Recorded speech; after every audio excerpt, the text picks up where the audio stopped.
All right. Yo, yo, yo, yo, yo. What's up? What's up? What's up? Give up the rock. Hello, my fellow revolutionaries. How are we on this Friday, the eve before the weekend, our most sacred of days within the working class week? Those days attributed to us by capital after the struggles that we fought so hard to get. Just a little bit of reprieve in the 7 day grind so we can appreciate life and what we're really fighting for. So, for those of you uh, that might not have watched the unmasking video, I don't have a mask on anymore. Not sure if you've noticed. You might be able to see the uh, the tribute in the background there. It's what I used to put on all the time. And that's gone now. And yo, yo, yo, yo, yo, what's up? What's up? What's up? Give up the rock. It is 4IS in the house and Reality Pixel Media. Good morning. Good morning to you. Good morning from Australia to our international audience. And like I said on the eve before the weekend, which is, yes, the most sacred time for the working class, a time where capital shouldn't be touching us. I know in the age of the precariat, that is becoming less and less of a reality, that like weekends are not a place where capital can't go anymore. But, we will continue the struggle relentlessly and anyway, let's say. Yes, so today, I want to talk about. I hate when capital touches me. Yeah, hey, it's out of my safe space, capital. Capital is all about violation. It doesn't feel right. And exploitation. So, yeah, I feel you there, 4AS. Don't touch me like that, capital. It does not feel right. Now, today, I want to talk about something interesting. It's actually come about as a result of me putting the unmasking video recently on YouTube for the general population that doesn't have Patreon or just can't be bothered doing that. I did want to spread the content there. So to all those who did actually sign up to Patreon, thank you, one, for doing that. Like I said, I can just get way better notifications over there. Like they actually get to you, not like on social media generally, which is curated heavily by an algorithm. But thank you for doing that.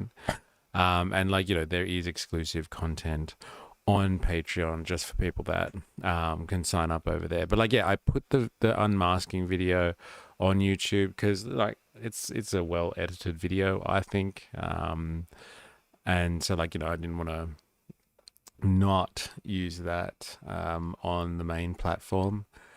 And I had an interesting comment from someone. It was basically along the lines of, I haven't seen this person comment before, or not enough for me to remember, like specifically. And it was basically like, look, all the theatrics are, a bit much. Like, can you get to the point? And what's this movement really about? Like, what are you actually doing, quote unquote, MysterE? And I thought that was actually pretty valid question. It is MysterE movement. What's a movement? Like, what the hell are we actually achieving here? Ah, Ollie Atlas. There we go. The veritable who's who of the YouTube audience rocking up to a live stream. Good to see you. Good to see you. Yeah, and I thought it was actually quite a pertinent question, to be honest. What the hell are you actually looking to achieve here? You lunatic YouTuber who has, ideals of the revolution. A movement's got to start somewhere. That is right. If you want to climb Mount Everest, 4IS, you've got to take the first step. So yeah, it's got to come from somewhere. But what is the movement? Like, what is the intention? What's the objective? And I think, yeah, again, like I said, I think it's a pertinent line of questioning, and it's important. It picks up an important hesitancy or kind of critique around this kind of online activism, like kind of stuff. Anyway, like what are you really trying to achieve by doing all of this? There has to be some type of broader strategy, and I think that is important. Now, I also had a separate comment on another video, which is like kind of the intro video onto the channel. So like when you come on the page, you have that like little introduction video that's pinned on my YouTube page, and someone was like, "Oh, just join a party." Like kind of thing. What's this movement stuff that you're talking about? And so I'm starting to see kind of a little bit of a pattern in like this kind of criticism of the idea of a movement. And like, you know, that it's almost like kind of pointless in a way if not used properly. And like, you know, parties are where it's at. Yo, yo, yo, this is the party, you know, where you at, like kind of thing. And my response to that was basically along the lines of, you know, parties are very cliquey. So like you're either in with the group or you're not, and they're rather dogmatic. And parties become institutionalized over time. And when I say institutionalized, I mean they become bureaucratic by nature. And the thing about a bureaucracy is that it becomes a machine unto itself. It's a way of expending human resources or managing human resources. So the machine keeps ticking over, even if, like, you know, specific people are no longer at the helm or are managing things. Like there are like things that are implemented, institutionalized processes that just tick over, and you can put the same bean counter in that position and like the machine will continue to turn. And so I find parties, like political parties, they're obviously insinuating, oh, you know, if you're a revolutionary, join a revolutionary communist party or something like that. I'm assuming that was it. Like, but like, you know, from a very, very snide remark on a video, it's hard to exactly tell. But like, you know, if you really want to do something, join an established party. And it's just like, okay, fine. But like, yes, a lot of parties are incredibly institutionalized. They are rather dogmatic and like rather cliquey. Like if you go along to your local socialist organization that's probably been around for a long time, you would get the vibe that like, you know, you either subscribe exactly to their ideas or you're not welcome here kind of thing. And like this movement is very much, I would think, and I would hope, based on like the way that we all interact with one another and the way that we interact with other people online when it comes up and stuff like that, is we're not cliquey. Like, don't get me wrong, we are strong in our resolve and we know what we think, like, you know, needs to be done. And we have strong ideas about certain topics, but we're not dogmatic in the sense that like we're culty and like you're with us or, you know, you're against us. And it's like, it's that black and white. And so like I find parties to be very much like that. They're bureaucratic. And so they're set in their ways, and so they can't move very easily. They can't pivot when necessary. And like I said, they're cliquey. And so like, you know, if you don't toe the party line, you're out. Or unless you can do a hostile takeover or something like that. Jag, welcome. Welcome out to our American correspondent. Thank you for joining us. It's good to see you in the chat. I'll repeat my ethos again, that I think we should be clear with people. Oh, 4S is about to give us the ethos. But like, yeah, I wanted to make sure it was clear to this person at least. I don't care if you are ideologically opposed. I care that you're intellectually honest. That's a good one, Farias. And pray, do tell Farias, where is this intellectual honesty, this imaginative phrase that you come up with? Does that actually exist? Or is that some pipe dream that you got going on there? I kid. I know that there is intellectually honest people out there, but like, you know, that exists somewhere in the true marketplace of ideas, wherever that exists. Definitely not in the um, like in the fantasies of the MAGA movement and the Elon Musk types. There is no intellectual honesty in that sense. But I get your point, and that is exactly the type of movement that we like to encourage here. A party isn't open compared to a movement that actually cares about plans and not mass media. And this is part of what I'm getting at, okay, Ollie Atlas, right there.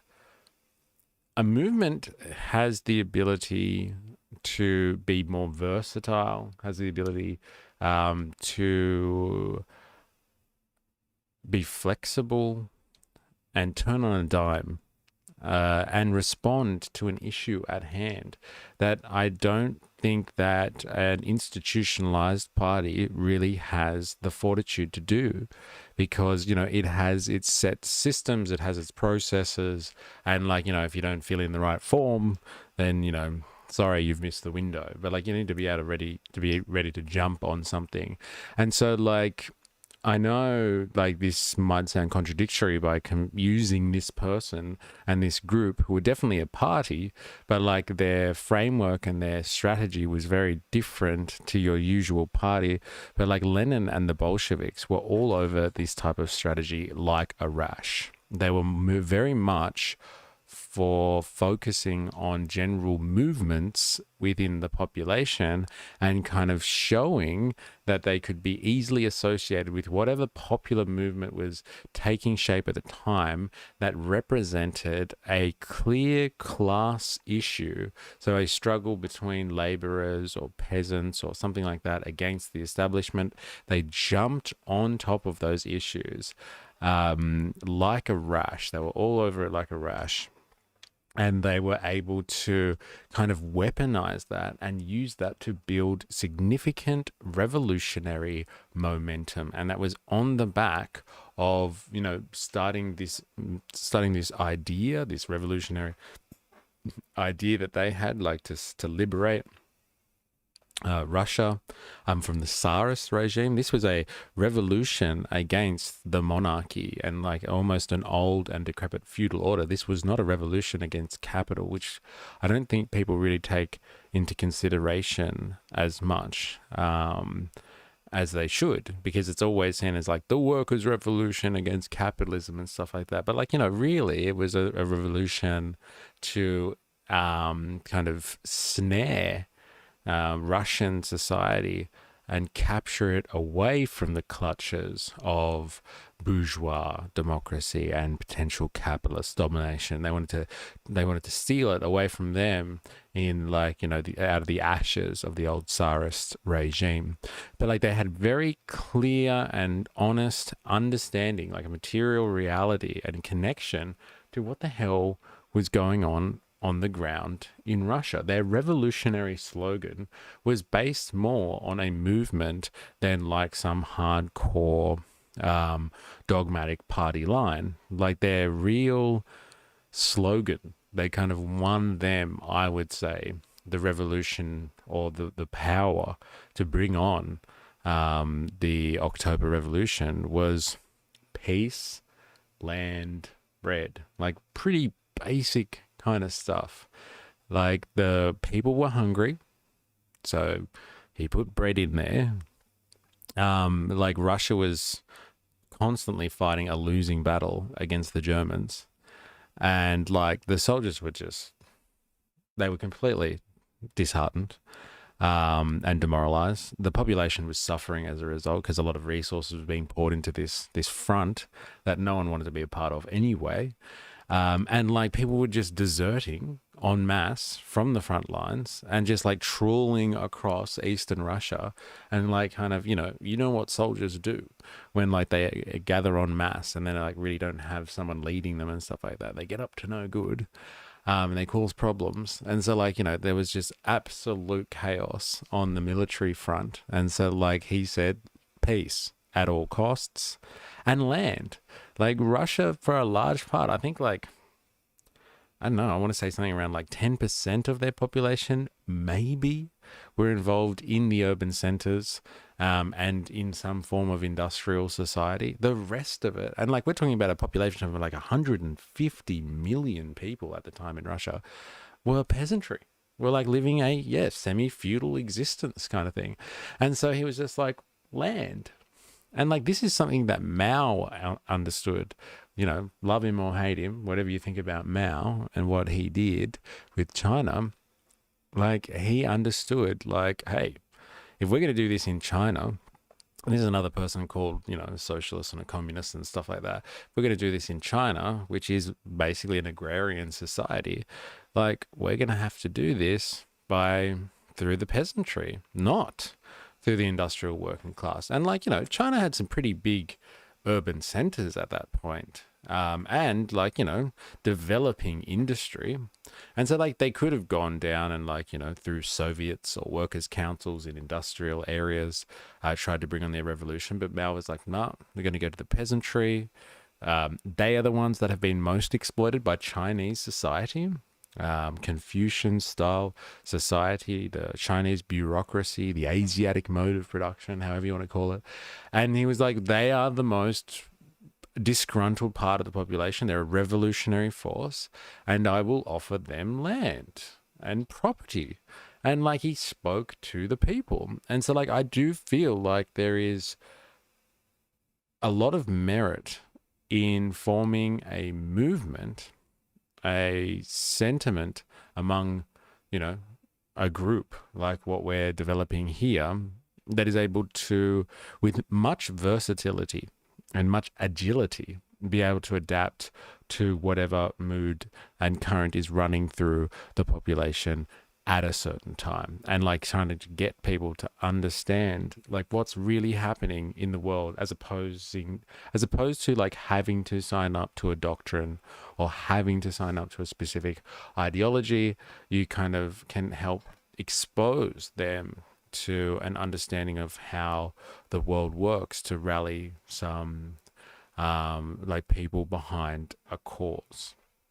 Oversimplified videos on the Russian Revolution help give a non-biased, simplistic perspective.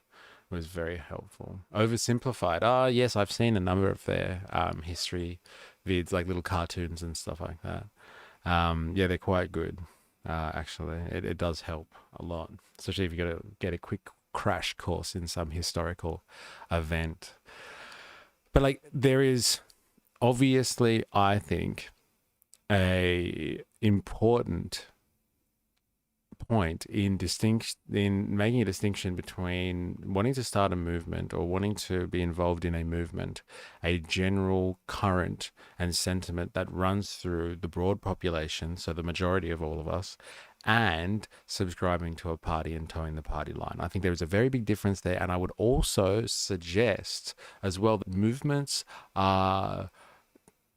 they transgress epochs and times. So if you look at things through a historical materialist lens, and you look at like society instead of different ages of history as like maybe, you know, general historians or bourgeois historians will describe it, and you look at it historically in a historical materialist sense, and you look at like kind of the slave societies or the primitive communist societies, then the slave societies, then the feudal societies, and then we got the capitalist mode of production. If you look like movements, like people, like movements of populism or popular support, movements happen throughout the ages where there is a sentiment within the broader population that there needs to be change and people will fight for it. It is how you direct those movements that really help make a qualitative change in history, and like the difference between one epoch and another. Like there's obviously like the seeds for change are there, the structural elements are there to revolutionize society, but like, you know, it's a broad movement that does help give birth to the revolution, a broad sentiment within the general population. And like that is more of something that is kind of a feature in like civilized or complex human societies than parties. Parties are a very bourgeois notion. It is only very recently, within the last, 200 years, I would say, maybe 300 at best, if you're lucky, that people were able to get, like, and this is general populations, were able to get involved in the politics of their culture or their nation. Usually that was left up to some type of aristocratic class of people, or maybe even some group of technocrats then, so maybe some experts or something like that. But usually politics, yes, was left up to someone who took a position because of their birthright, usually. And like, this is the first time in history over the last couple of 100 years that we have had the potential to have like the general population involved in politics, and like we express that through the representative politics system, so i.e. liberal democracies. And so as a result of this bourgeois system, you have parties that form, because you have groups of these representatives forming a party, so they are stronger. So like, party politics is a manifestation and a response to bourgeois society. Being involved in a party is like, and I don't mean this like in a defamatory way or a derogatory way or in a pejorative sense, like, but party politics is bourgeois. Okay, it's bourgeois because it has come out of the bourgeois system. And like, yes, having a communist party, even though it's got the word communist in it, is still a bourgeois ideal. Because like, when working people were struggling against capital back in the day and they won enfranchisement, they were able to vote for the first time and stuff like that, they formed workers' parties, and like, they would generally coalesce around communist parties or socialist parties or something like that. But they were parties because they wanted to partake in the bourgeois political system that they had up until that point, or very recently, not had access to. So they were just like, hey, let's form our own parties, kind of thing. And so like, parties are like political expressions and developed forms of political expression within the bourgeois political system. Now, I would put it to you, I would put it to the group, I would put it to all of you, that we are not looking to replicate bourgeois society, and so we're not looking to create a party out of this endeavor, this political endeavor that we are all undertaking together, because we're not looking to recreate and reproduce bourgeois society. We're looking to revolutionize society. And I don't think fighting fire with fire is the ultimate way to do it. I'm not saying that you shouldn't get involved in politics at all. I think that that is not the point here. But this is not we're not forming a political party here. One, we're on social media. And so, hey, you should see if you can collab with channels like @Adu. I don't know that channel, but I will have a look at it. It's interesting that you are on here. How do I even say that? Is that Brandonox? I'm going to call you Brandonox unless you correct me with the phonetics on that one. But we are doing this stream because of a conversation that we had very recently. But like, I will have a look at this channel because like, I am actually open to collabs now. Yeah, that's correct. Oh, great. Because I think people will be more amenable to the idea, or agreeable to doing a collab with someone that doesn't have a mask on. I found it hard to talk to other YouTubers in the past because they're just like, oh, so you're going to do it with the mask or without the mask? He is an Aussie. Okay. Interesting. Thank you.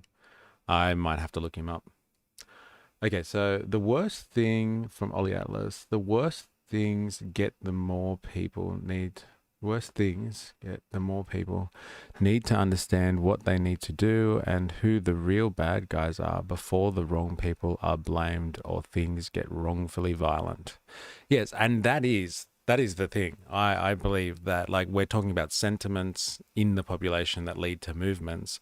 There is a lot of sentiments going on at at any one time, and there's a lot to be disgruntled by right now in the 21st century, and that is usually co-opted, that sentiment, and turned into a movement for like fascistic or reactionary causes. Never, or not revolutionary causes, because revolutionary causes are directly antithetical to capitalism. So like, you know, they're never going to support a revolutionary movement. They'll support reactionary ones. Even if they don't align with capitalism, they're much safer than any type of revolutionary movement. So let's have a look at this conversation. And we've actually got the primary source in the room. So Brandon Knox can confirm whether I have captured the sentiment, and I'm going to use that word more, of this conversation. So here it is. I don't know if you can see that properly. Tell me if you can't. I'll try and zoom in a little bit. But I'll read it out. Hey, your theatrics caused doubt. But anyway, how are you actually going to build the revolutionary movement you envisage? Like through anarchist ways, such as building federations of councils of workers, communities, and consumers ? Or like ML, so Martin. Oh my God, Marxist-Leninists or Marxist-Leninist Maoists with a party. And how do you want people to be a part of the movement? So basically, you know, I had to think about this for a bit, and I basically responded with, you know, doubt is good. It implies critical thought. Initially, we share ideas. We spread the word as part of this movement in an effort to reach the broader working class. Working people's consciousness has been completely obliterated since the neoliberal consciousness, so the ideological framework reproducing this stage of the mode of production based on capital, came to succession. So working people's consciousness has been obliterated since the neoliberal consciousness came to succession. Now, I think that like any type of movement, any type of, you know, political party even, if they're worth their salt, any type of revolutionary movement. Oh, you can't see this?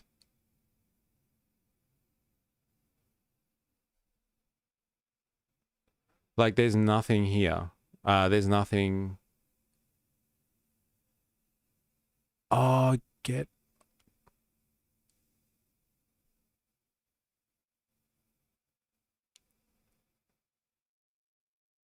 It's not just you. We can see the comments. I can see it on TV. What?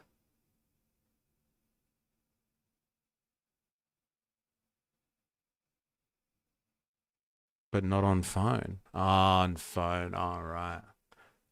I guess it's too small. But like, do you mean you can't see my window at all? Like if I play this video, this is the unmasking video. Can you see? A person. But today, we stand at a turning point. Can you see that video? Oh wait, I refreshed. I can see it now. Oh, thank God. All right. So basically, I can see the window. Okay, thank you. Thank you. I think like any movement, like if we're going to talk about strategy, any movement, any political party, anything work, I just can't see the chats on the right. Yeah, that is funny, isn't it? Why is the chats not coming up? I can see you guys all talking here, but it doesn't come up here.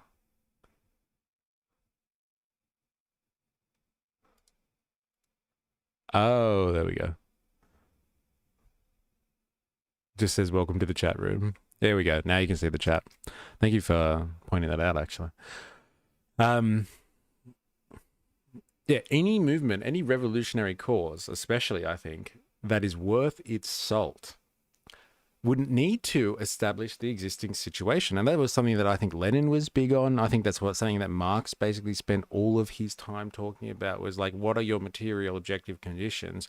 Not the ideological side of things, not the culture wars, not the identity politics that's going on.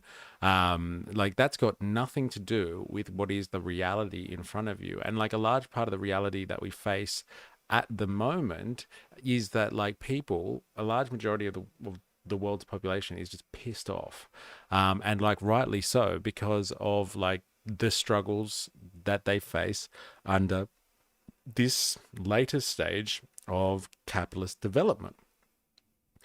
And like I would put it to you that like this later stage of capitalist development is specifically based on the consciousness, so like the relative understanding on how the world works and how it's supposed to work, that is given to us by the neoliberal revolution. So there was a revolution that happened in the 70s, whether we like it or not, as like kind of working class revolutionaries. But there was a revolution that happened in the 1970s, and it was a neoliberal revolution. It was a revolt against like liberal values and how they kind of dictate how capitalism will function on an ideological basis, like the ideas of like, you know, proper competition, the ideas of like trusting in society. So a wealthy society will be a better place for markets, and for capital production and reproduction. And like all of that kind of liberal ideology, the idea of like a general level of equality and a general level of freedom, so people can freely exchange in the system, which, you know, promotes again a good market system and a good market society. That sort of stuff was overthrown by the neoliberal consciousness and the neoliberal order. They decided, they rewrote the rules of the game and were like, no, that's not working anymore, because basically after the world wars, wasn't it more of a revolution against Keynesianism? Yes. However, if you think about what Keynesianism, like Keynes was no socialist. He wanted to save capitalism. And so, like, he was a liberal, if you think about it. Like, he was all for liberal values because he wanted capitalism to work. He thought that it was a good system, but like it had some problems, and like those problems were going to be something that could be worked out under the capitalist mode of production. You just need to get a few things right. And so like he developed kind of liberal values as he saw them, to help maintain the liberal order or the liberal ideology that was like the bedrock of the capitalist system at that point. And so, like, you're not wrong.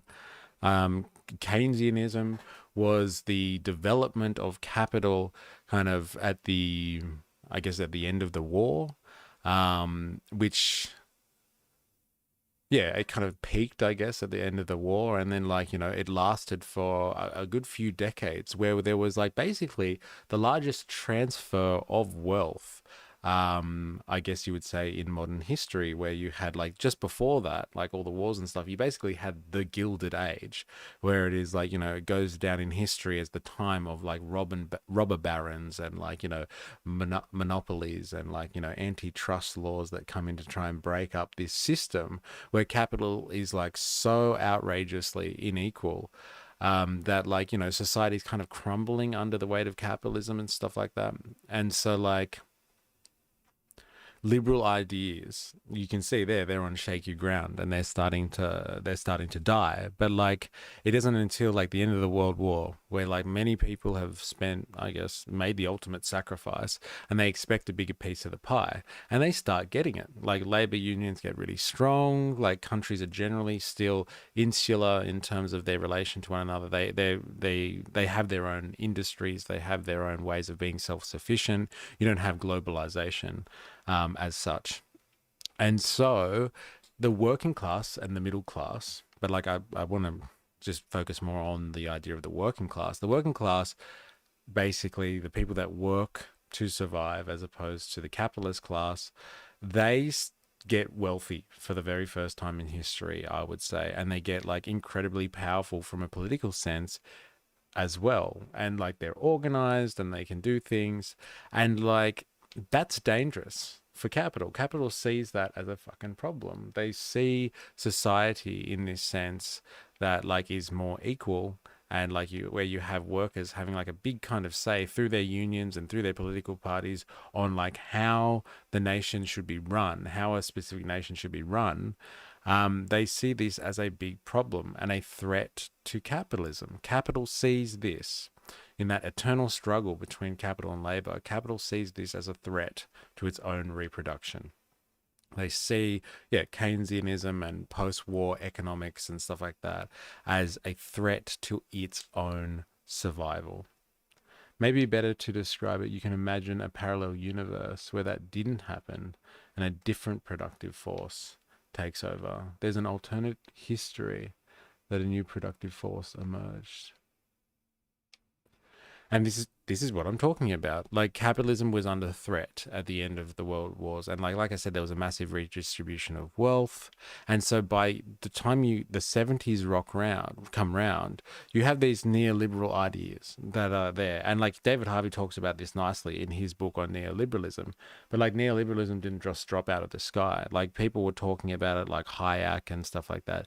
They had been speaking about this like since like pre-war times, but like no one really took any notice of these ideas at all until around the 70s. And that was when like capital really had to like kind of decide, that's it, it's time to put an end to the workers movement and an end to like kind of this like equal distribution of wealth. They like, capital wanted its money back, it wanted to return basically to the Gilded Age. And so there was a neoliberal revolution, really, a revolution in ideology. And like, someone like Margaret Thatcher, famously claimed that like there is no society anymore. It's just a group of individuals all living together with their own self and private interests. And like, the idea of private interests should reign supreme.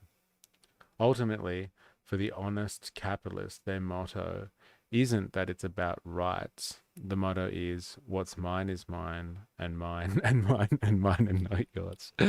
And like, I think that is more of a neoliberal way of looking at the world than a liberal way of looking at the world. Because like, liberals, like classic liberals and stuff like that, and the ideology that gave birth to capitalism in the industrial era was about like, no, what's good for the capitalist will be good for society. Like, if we advance and like conditions are right for capitalists, we'll give people jobs, we'll have a more prosperous society. This was the age of the idea of the Commonwealth and like, wealth of nations and all this sort of stuff. Like, they believed in wealth, like the capitalist class under liberal and under a liberal ideological framework would deliver prosperity to everyone. Now there's no talk about like prosperity for everyone, like kind of thing. It's not about that. It's about like, if the rich are happy, then like some stuff will trickle down to the rest of you fucking plebs. Basically, that's the neoliberal ethos. It's just like, let the rich get incredibly rich and like everything will be okay. Trust us on this one. Like, we got your back, everyone else. And like, like there's a lot of support networks sent up under liberalism, like Keynesianism, like social security, like taxation to fund services like the military, public services. The idea of paying a part of your profits in revenue so society can like develop as well was always seen as a good thing under liberalism. But like, under neoliberalism, that is completely destroyed. And like, the decay and the degradation of society into just a group of all these little individuals running their own little rat race and living for their own interests is part of this neoliberal ethos. That sounds familiar to Deng's points in China. No military Keynesian without Keynes saving the banks post World War II. Yeah, and he did. He saved like basically the entire world's financial system, because like, he was part of the Bretton Woods system or conference, and all they wanted to do was find a stable currency so they could have like basically global finance stability to stop like kind of what happened in Nazi Germany from happening again, where like they had ridiculous inflation and that caused them a movement to start over there where like, things got real out of hand real fucking fast for the Nazis in Germany. But like, yeah, basically, like, there's a neoliberal shift, an ideological shift. Now you have to think of capitalism as, like, I'm going to use an analogy here, but you have to think of capitalism as an engine. Okay, so capitalism is like an engine in a car, and like it is the economic driving force that just keeps going, keeps the car moving, because that's what a car essentially does. It just keeps rolling along and getting you from A to B or something like that. Now, look out on the street when you go outside or something like that. There are like so many different ways to do a car. Like so many different sizes, so many different colors, so many different aesthetics, etc., etc. I think you know where I'm going with this. But like the engine itself is the thing that needs to keep going. That's really all that matters. If you have the engine working, like everything else can kind of make do. Even if the tires are popped or something like that, the car will still move. It'll be pretty shit, but like it can still like work along, move along somehow. But like the ideology that sits on top of capitalism is like the body of the car, the chassis. Like it sits there and like helps the engine keep going. It is the superstructure, the framework, the ideological framework that allows the engine just to keep it on, basically. And so we have changed bodies on this car, on this engine. Okay, so before we had a liberal ideological framework that sat upon this engine. Now we have a neoliberal ideological framework that sits upon this engine of capitalism.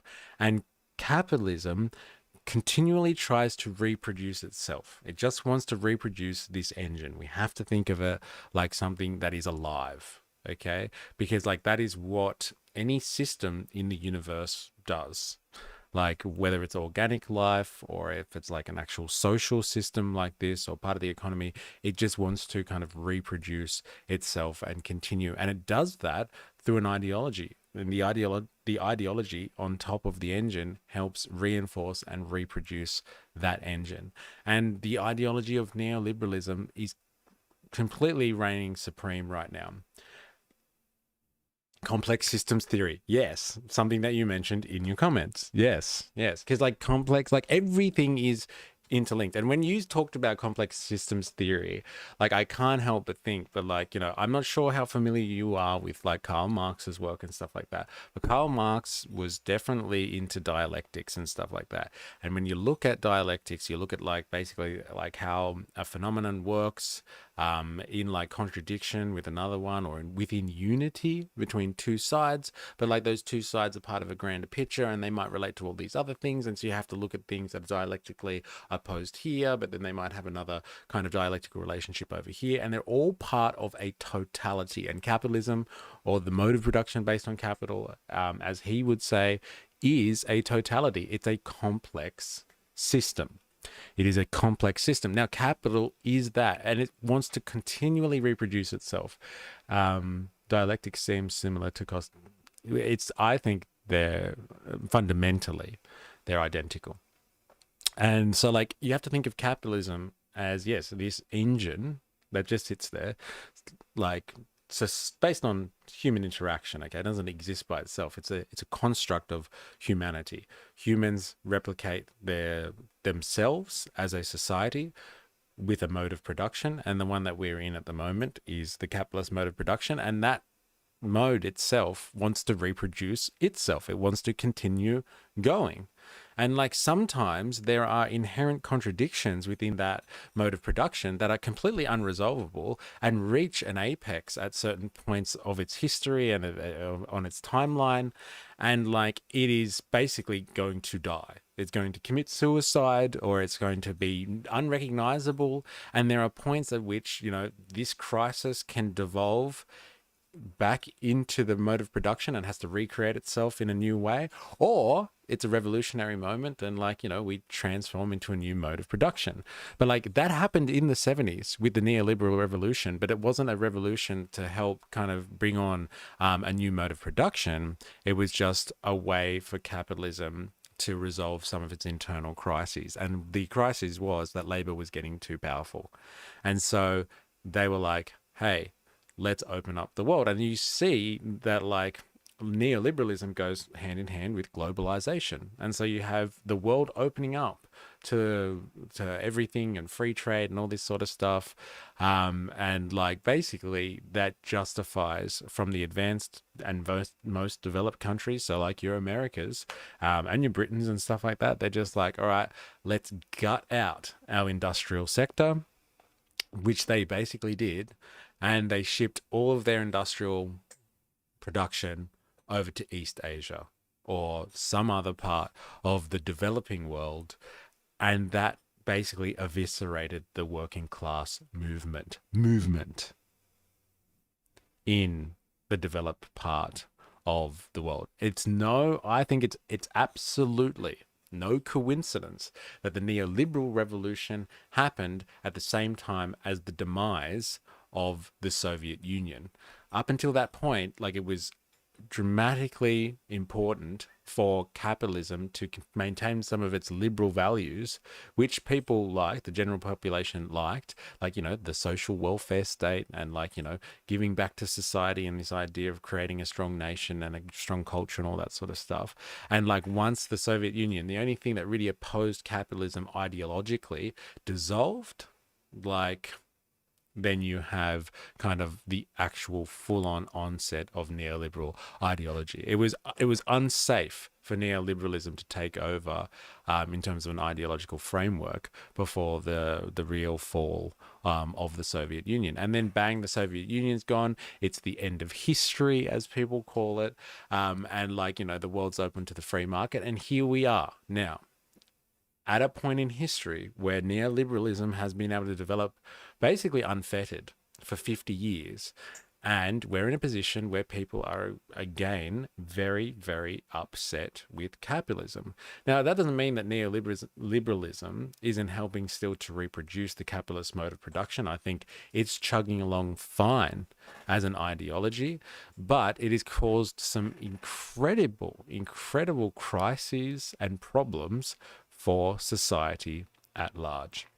And in this comment, basically, I point out to the idea that I say, we need to play the game in front of us. And one can set up all the organizations and councils, so like parties and all that sort of stuff, as they see necessary.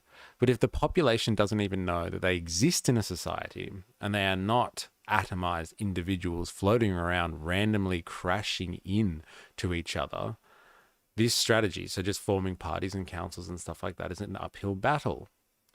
People don't even know. Like, I really honestly believe, thanks to neoliberal ideology, that people don't even believe that they live in like societies anymore. They literally just see themselves as individuals, and like it's up to them to kind of, you know, fake it till they make it, or you know, transform themselves from rags to riches and get rich and, like, you know, provide for themselves. And like society shouldn't have anything to do with that at all. Like society shouldn't be responsible for like whether or not like people succeed or fail. And like that is not how humans have lived for like a majority of our, like, for our entire existence as humans. We have relied heavily on our communities and on societies to survive. And like a failure of like one person not making it through and like being a wreck or something like that was a symbol of a failed society. And now with the neoliberal ethos, it's just like, no, it's all about the individual. And if you don't make it in society, you're a failure. You're the fucking problem. And so like we have like this entire society now, and this transgresses like national boundaries. It's not like it's very different in like communist China or something like that. Like we have a massive, under this prevailing neoliberal ideology, a massive conglomeration of individuals. We don't have communities, solidarity, societies anymore. We just have conglomerations of individuals that see their own personal and individual struggles as the supreme and defining cultural element in society. And like past movements, I say here, the US is individualism to the max. And I think that is like hyper individualism as we have today is just a result of this neoliberal ethos. Is Trump still neoliberal or a new flavor? Now, we will get to that. And that's why I really want to analyze the current situation. But I do think that Trump is an expression of neoliberalism in the sense that, like, okay, he's anti-globalist, as he says, as him and JD Vance keep saying. They're like, there's the globalists and there's the rest of us kind of thing, and they're going to fight against like evil globalization. But like, let's be honest, after them, like people in their class, like JD Vance is like inextricably tied to the American bourgeoisie. He's like one of the he's one of the proteges of like Peter Thiel. And like Trump is obviously a massive beneficiary of globalization. Like he grew up, like he was the guy in the 80s, like the height of like globalization and like, Wall Street takeovers and like the height of neoliberal takeover of the entire planet. Like all of these people heavily, the anti-globalists, like they heavily have kind of benefited from globalization. They're just running, and this is where they are incredibly smart, like Trump and the boys, is like they know how to pick up on a sentiment, unlike the left today. And like they are picking up on the sentiment that like people are upset with the results of globalization, but like they don't understand that it's actually the result of neoliberalism. But like they say, oh, it's the problem is globalization. We've got all these issues with multiculturalism, and like these nations are making profits off our hard work, and trade relations aren't working anymore, and like the global society is decaying and stuff like that. And so like they're just picking up on the sentiment, and they're just saying, yeah, we're anti-globalist. All they're doing really, I think, Trump and like JD Vance and stuff, is like they're just setting up America for the next phase of this century, which is going to be a world where America isn't superpower number one anymore. And so they're using this anti-globalist rhetoric, but like that doesn't change like the fundamental neoliberal ideology, which is basically privatize everything, individualism to the max, and the creed of the neoliberal is greed is good. And so like the amount of times that I have seen this pop up and had discussions with people about this, where they're just like, greed is human nature. Like all humans are born like greedy. It's just the way the world works. That is just a reflection, a projection of the neoliberal framework. So the neoliberal ideology that sits on top of the engine of capitalism.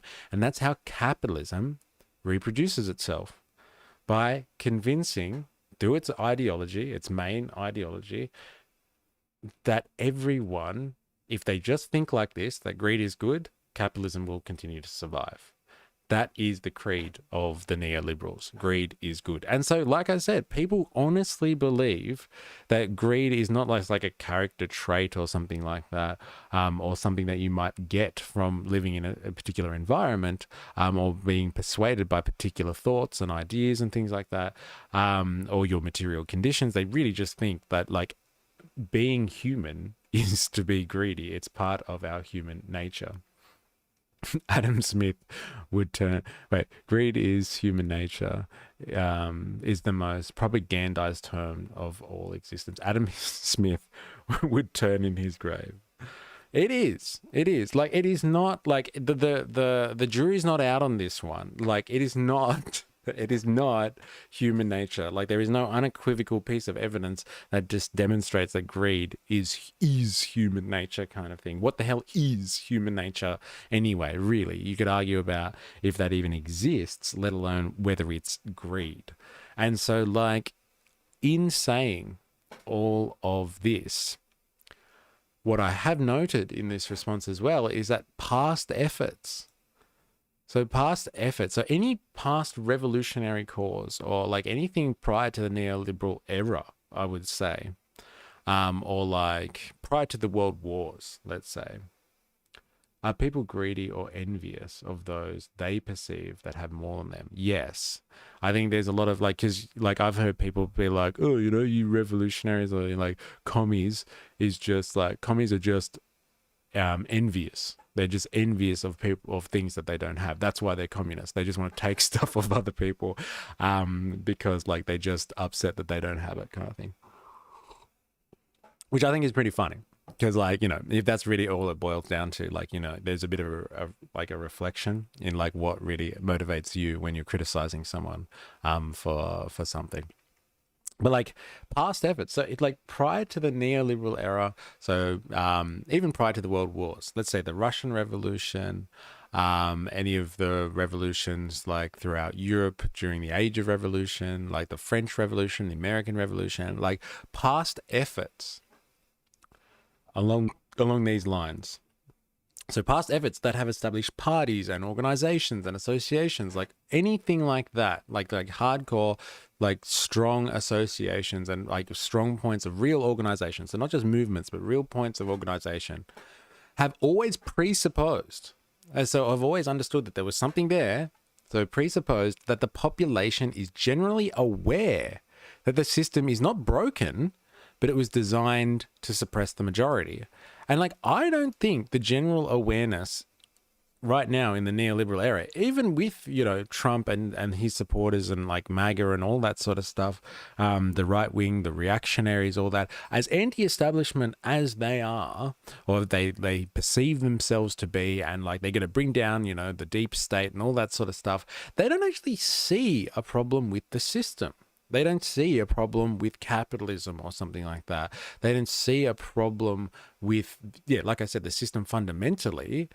They just think it's broken and it needs to be fixed. And like Trump is the big fixer, and he's going to come in there as a savior figure, and he's going to redeem America and make it great again. That's why the slogan "Make America Great" is so good.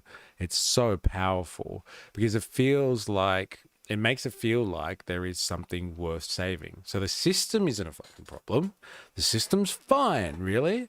It's just, you know, it's broken. And like, you know, if we just did something, put it on life support, like with Keynesianism, or if we like did this little change and got rid of the migrants, or like, you know, changed this policy, or, you know, got rid of DEI out of like organizational structures, and like, you know, got rid of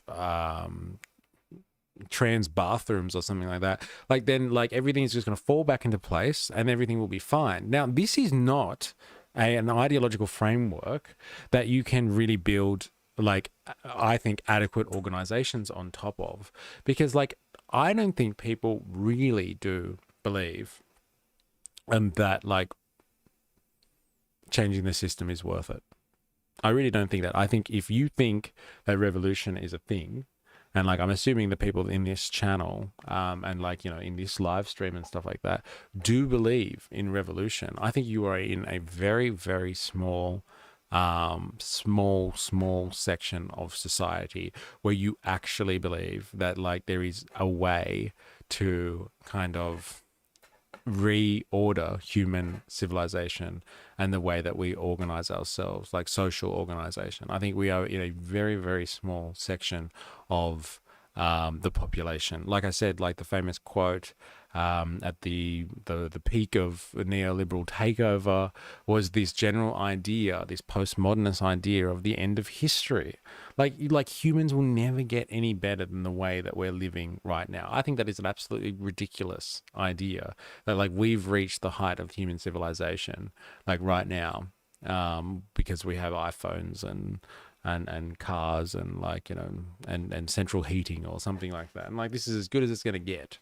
So like, don't expect anything more than this. It'll just be like different types of consumer goods that we can digest as a consumer class. But like that idea, that level of consciousness that people generally have is a massive inhibiting factor. And so like, I think that you really need to start with a movement. You need to like claw on people's sentiments about how fucked the system really is.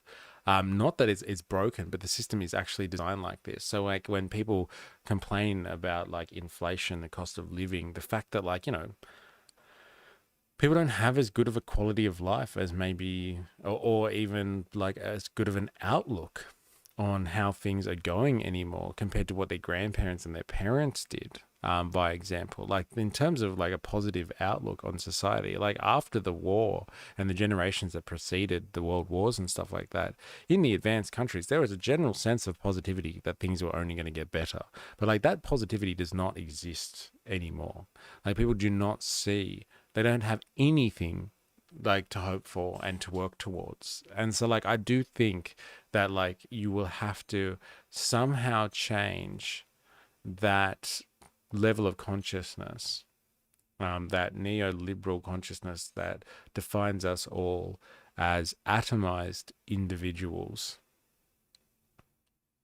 no longer a society, no longer any solidarity, any sense of community between people.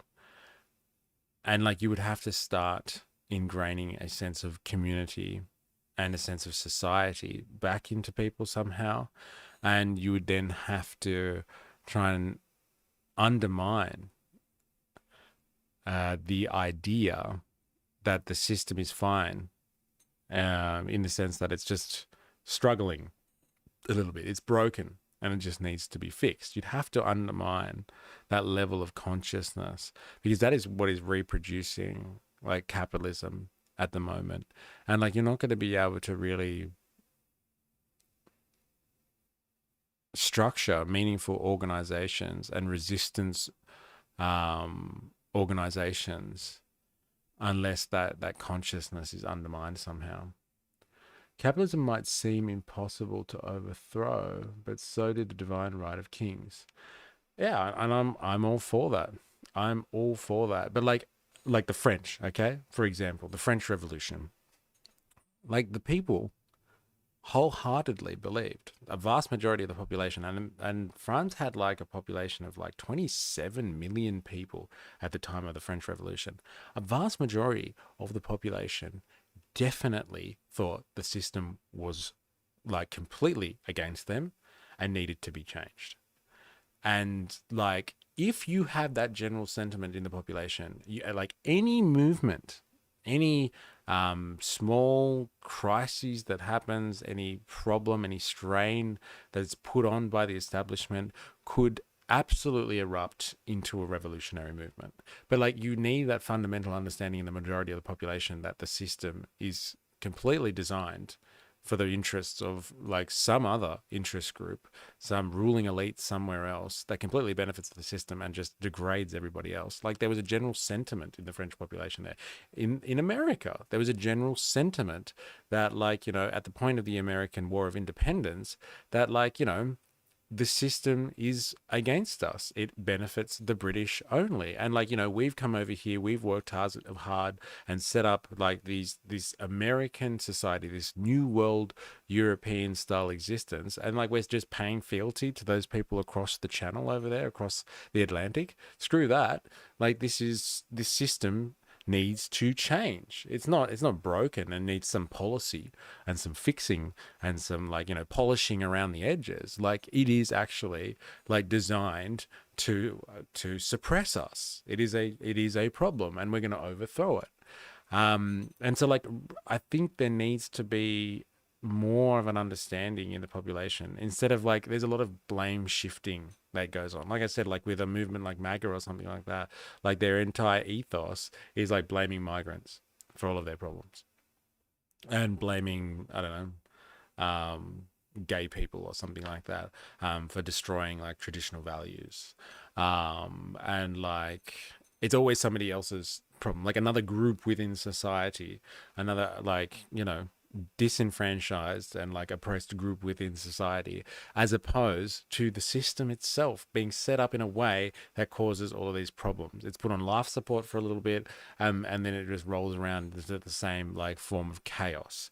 And like this is where Marx provides something very enlightening about this. So like I'm going to nerd out on the Grundrisse here, so I do apologize if this is not your jam, but I'm going to do it anyway because I think it's very, very important. So like this is him talking about why capital is self-defeating. So the mode of production based on capitalism is a self-defeating mode of production and will come to an end, which is something that like, you know, people can't see. Okay. that the development of the productive forces brought about by the historical development of capital itself, when it reaches a certain point, suspends the self-realization of capital instead of creating it. So the productive forces, okay, so all of the things that come together to help us produce. So our technology, our labor power, our understanding and our knowledge at a certain point in time, right? The development of the productive forces brought about by capital, so capitalism, when it reaches a certain point, it suspends the self-realization of capital. So it stops its own mechanism that helps it reproduce instead of creating it. So basically what he's saying is, when you develop the productive forces, which is what we're seeing right now, okay? Like, I'll give you an example, like AI. We are seeing like profit generally, like realistically or materially, profit actually comes from the exploitation of workers and extracting surplus value, okay? So run with that idea. The development of the productive forces, okay, so all of our technology, like AI, let's say, gets to a certain point where it suspends the realization of profit instead of creating the conditions for profit. So, like, think about AI. What is AI threatening to do? Replace workers. So, like, if you bring in AI to an organization, you no longer need any workers, you have no basis for profit. If you have no material basis for profit, like, that actually undermines capitalism. And this is what he's talking about. Like, this is what capitalism tends to do. It's incredibly revolutionary in terms of the means of production. It revolutionizes them to such an extent that it makes labor redundant. And by doing so, by making labor redundant, it's killing itself. It's committing suicide, basically. The development of the powers of production become a barrier to capital. Hence, the capital relation, a barrier for the development of the productive powers of labor. When it has reached this point, capital enters into the same relation towards the development of social wealth and the forces of production as the guild system, as serfdom, as slavery, and is necessarily stripped off as a fetter.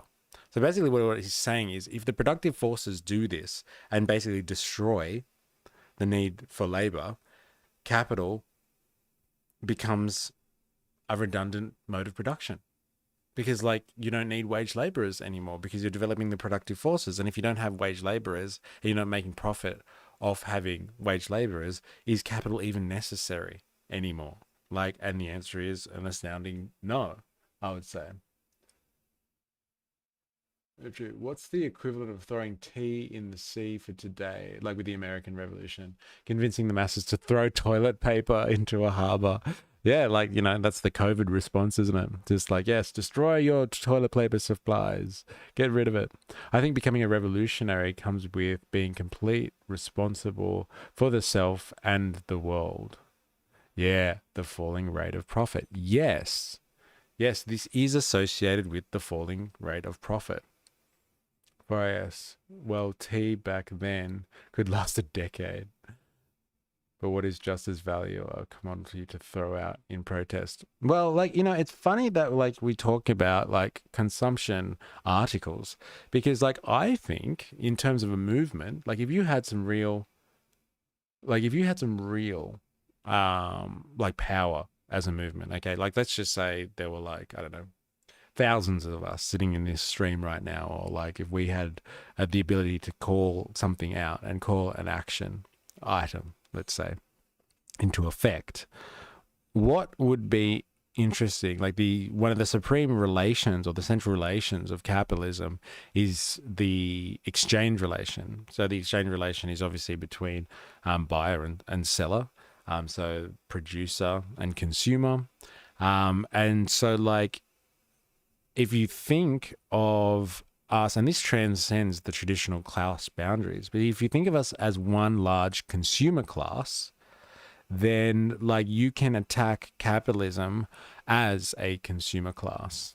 And so, like, your example of, like, throwing tea into the sea, what would be the equivalent of that would be like some type of consumer boycott in the modern age, like on a mass scale consumer boycott. And people try to organize these things all the time, but like they don't have enough people behind them. And so, like, do they really cause an effect on capital?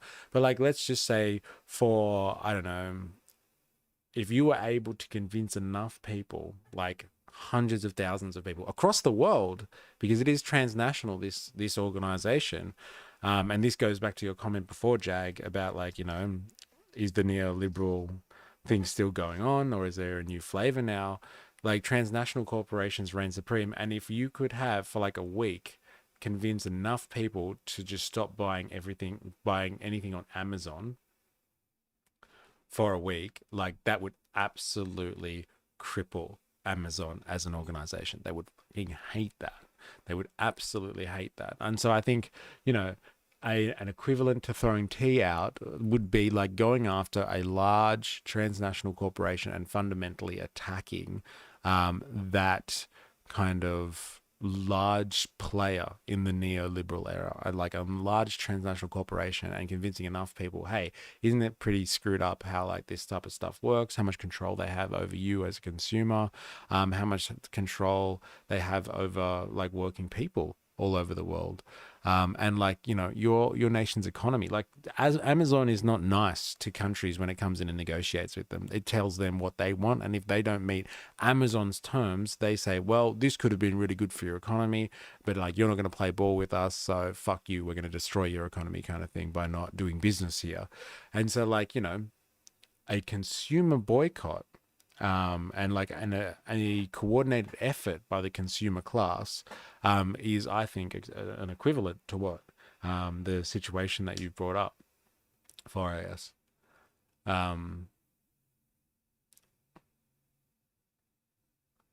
Pretty much, we need land, food, and water to live, not cash. Isn't it interesting how there's a lot of conversation about currency at the moment as well, right? Talking about cash. And like, let's just, get rid of cash and that'll solve all of our problems. So yes, the falling rate of profit is, yeah, it's an interesting theory. And it really encapsulates kind of this idea that we're talking about here. You need it to be an international strike of a commodity. That's, yeah, I agree. Otherwise, it just becomes a Streisand effect.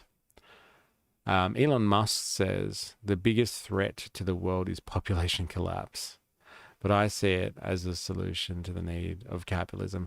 It's funny, like they're pushing population collapse a lot, and I think it really suits the reactionary agenda, talking about population threats and stuff like that, because they're able to kind of basically get people to see themselves along nationalistic boundaries, and like want to turn in and kind of concentrate on national development, which works well for the Americans, because if like China kind of cuts off, and like the divide between America and China becomes too great, and they can't, like, basically America can't rely on China to do all of its cheap production, because like China is still the industrial powerhouse of the world, and thanks to neoliberalism, which gutted out, like deindustrialized the entirety of America, which basically, yeah, deindustrialize America, they rely on the Chinese. And so, like, talking about population and bringing things back to national boundaries and making America great again is really a ploy to kind of reindustrialize America a little bit, so they're a little bit more self-resilient,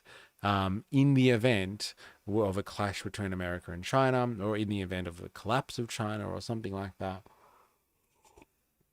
And like they're talking about, having more kids and like family values and like all of this sort of stuff.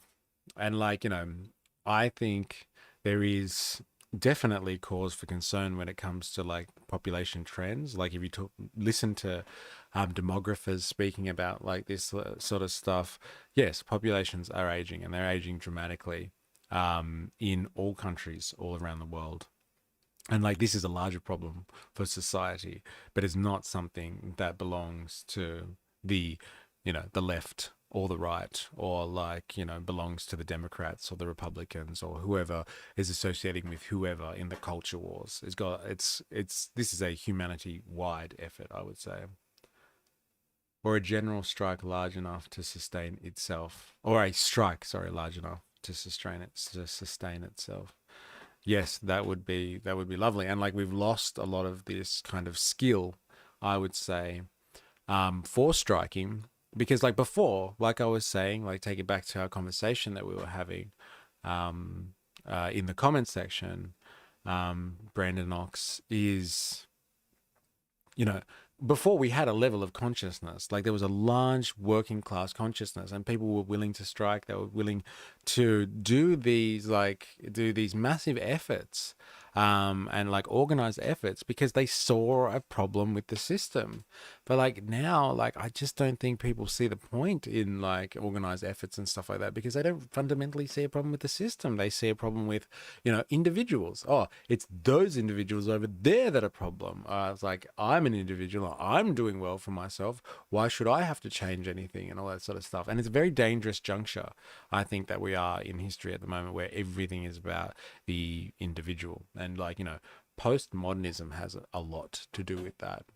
Post-structuralism, like this kind of, it all culminates around this similar time. Like neoliberalism took over us at like the time when like postmodernism was happening, and like the fall of the Soviet Union, and then the opening up of the world and the opening up of China to the world market. Like all of this sort of stuff happens at the end of the 60s and the beginning of the 70s. And like you have stagflation that was happening, like all of these systems that like, these massive social welfare states that was like starting to have problems with like stagnation plus inflationary issues and stuff like that. But it's just like, well, that's what happens when you have a society built with a social safety net, a social system. Like they might not be as productive as like unfettered, like, robber baron capitalism. They might not have the same growth potential, but like they look after their people. And like, isn't that the point of society at the end of the day, to like kind of create a system where everyone's kind of profiting off it or enjoying the benefits of that society? They have hierarchical realism. Interesting. You come out with some crazy terms, Brandon Knox, that's for sure. One thing preventing people from actually uniting: the narcissistic individualism of Western liberal culture. Yeah. Narcissism, like it's huge. And like it really comes from this sense that like society is over, this neoliberal value, then society is gone, and like it's all about the individual, and like you are the measure of your own wealth, your own worth to society.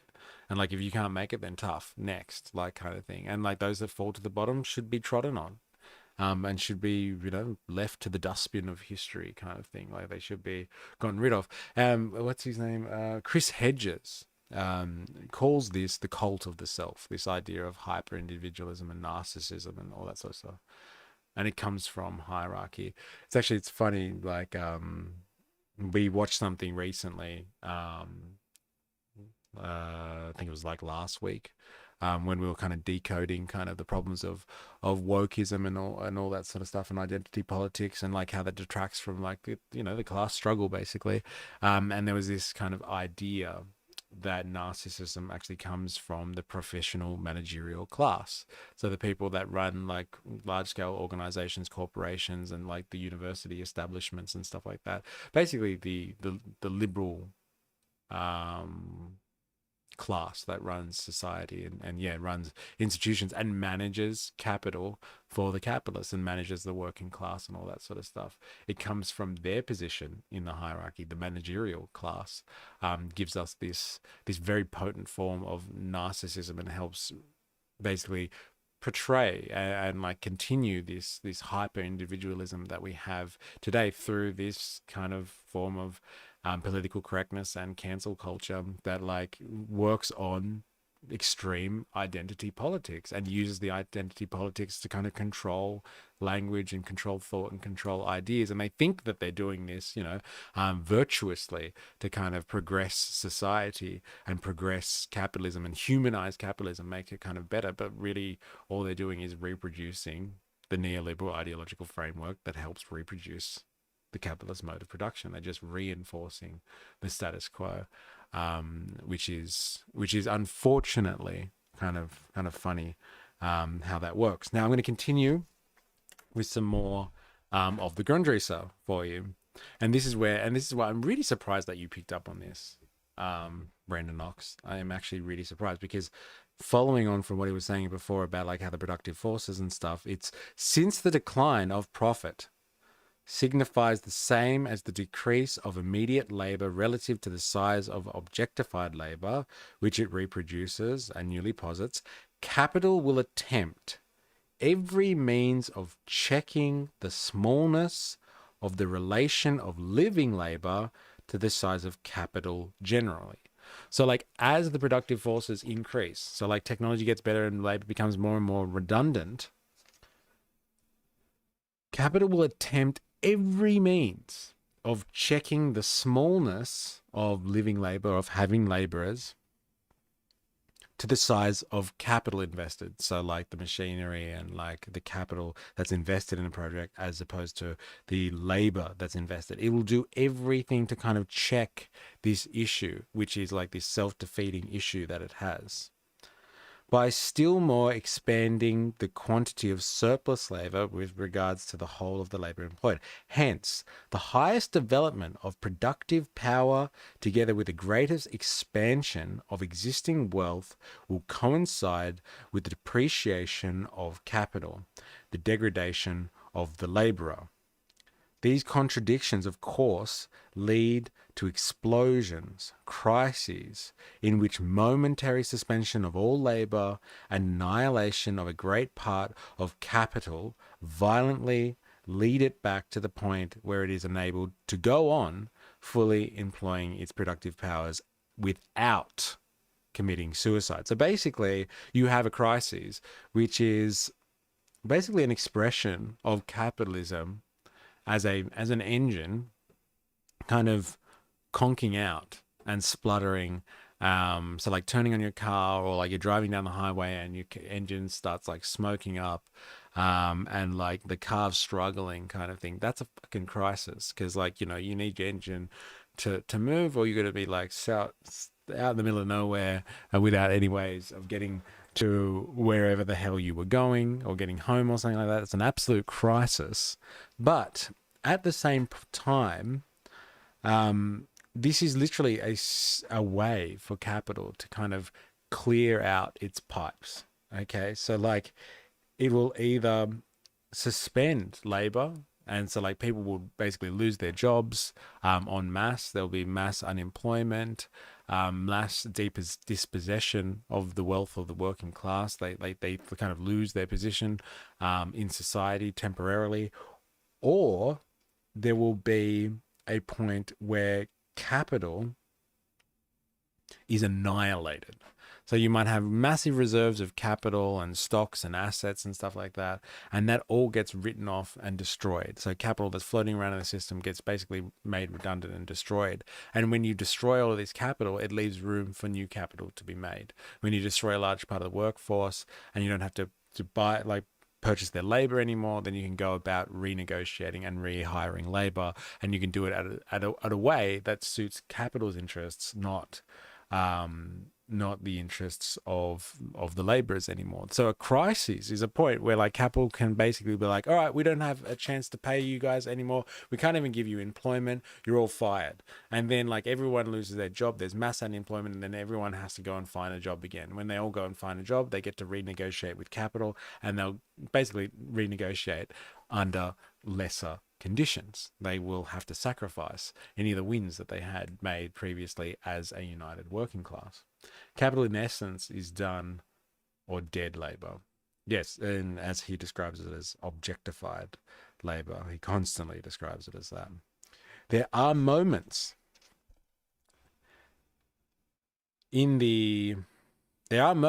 which delay this movement other than by crises, such as constant devaluation of part of the existing capital, the transformation of great part of capital into fixed capital. So like they can just start investing heaps of their money in developing technology.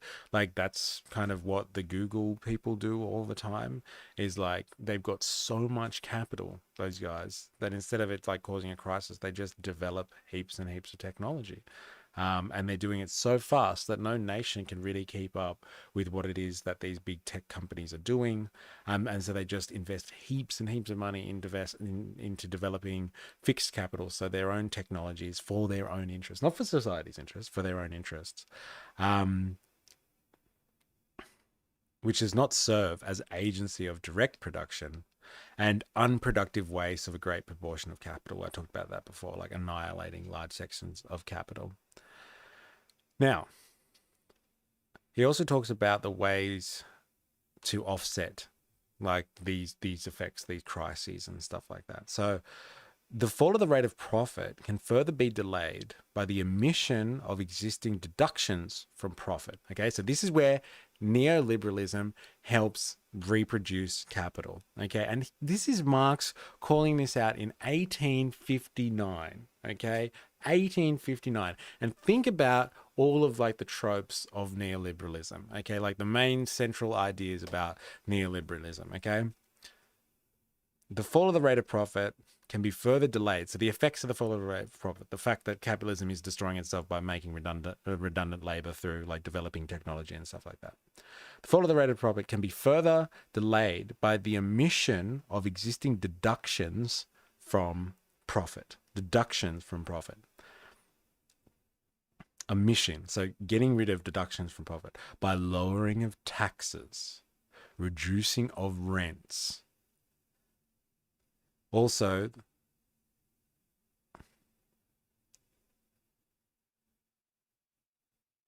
that's all he lists? Damn. But like those are two big things, okay? I thought he goes into more detail about that here. It must be another section.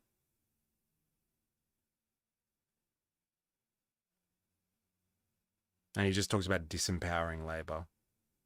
But like those, think of those two things. This is what neoliberals have been doing constantly since the 70s. Cutting tax for the wealthiest people. Cut taxes for the people that make profits. So not the wage workers of society out there, not the people that live off the sale of their own labor, but like cutting taxes for the rich, and like that'll help stimulate the economy. That's just helping capitalism survive. That's how he is describing it here. Destruction of ground rents, which is what he calls here. So like renting, where like capital has to pay money in rent for certain things. What are the capitalist class doing? What are the bourgeoisie doing massively at the moment? They've been doing a lot since the 2008 crisis, buying up heaps and heaps of assets so they don't have to pay rent to other capitalists, or rent to like basically the state at all. They don't have to pay anything for using other people's property. And they do this by privatizing things. They are privatizing things en masse. This is a massive part of how neoliberal ideology works. They like basically want to privatize as many government services that could render them some form of profit as possible. For lowering taxes, etc. For these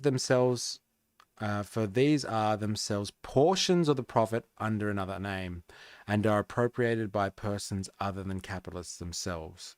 The fall in the rate of profit likewise delayed by the creation of new branches of production, so they can also open up new branches of production, i.e. opening up new markets that were never there before. This is what neoliberals have been doing since the 70s. They've been going around the world through organizations like the World Trade Organization and the IMF, and they have been basically indebting entire countries, saying, hey, we will help develop, we'll help you develop.